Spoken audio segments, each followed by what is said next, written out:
I think there is still potential for more coaches to be fired. Coaches who are still coaching playoff teams. Let's start off with Mike Tomlin. He's as consistent as it gets. He has no losing seasons. And as weird as this sounds, some fans are sick of that. Winning 9 or 10 games and not winning any playoff games isn't good enough. This can be one of the worst places to be. Always in the mix, but never a Super Bowl threat. You're stagnant. And just to emphasize an important thing, this does not mean that Tomlin's a bad coach. He is a really good coach. To make the playoffs with the Russell Wilson and Justin Fields quarterback rotation after seeing how they look this year is impressive. Another team would be all over Tomlin if he were to come available. A team that needs direction and would be perfectly content with having a winning season, even if it means an early exit in the playoffs. The Steelers just might believe that Tomlin has taken them as far as he can and it's time for a new voice in the building. I think it's somewhat similar to the John Harbaugh situation. Going into that game between the Steelers and Ravens in Week 18, I did think that they were both coaching for their jobs. Whoever lost, I thought was going to get fired.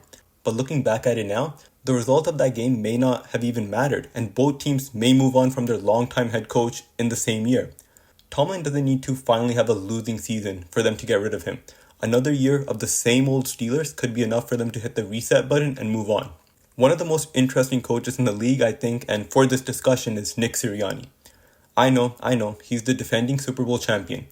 But Philly moved on from Doug Peterson after he won a Super Bowl with Nick Foles. If they think there's a better option out there, then they will move on. And Philly automatically becomes the best job available along with Baltimore. Philly's got an argument for the best roster in the league. So if the front office believes that Sirianni is underachieving with the roster they've given him, they'll hire somebody else. The Eagles don't have time to wait. Their roster is in win-now mode. The Eagles have lost coordinators like Shane Steichen and Kellen Moore, which has resulted in their offense taking a step back this season. But then you have to ask yourself, what does Sirianni do? Because their defense is the work of Vic Fangio. Sirianni can't be the vibes guy because their vibes haven't looked great all season. He's not the schematic genius. Even when they won, the question was being asked about whether this was really the work of Sirianni or just a great roster. Those conversations will get even louder with the loss to the injured Niners.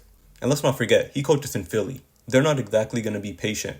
They won the Super Bowl last year and they won their division this year, but were still booed multiple times this season.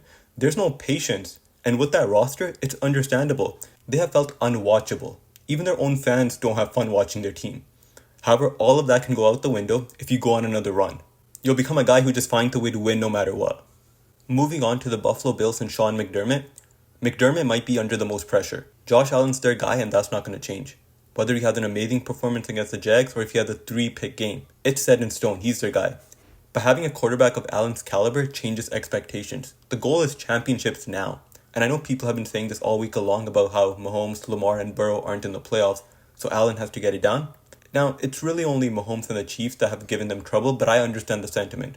The Bills are flawed, but you have to take advantage of a wide-open AFC. You could have a better team in the coming years, but there could also be a Chiefs team that has rebuilt themselves and also become better. So whether this is fair or not, it might be now or never for McDermott.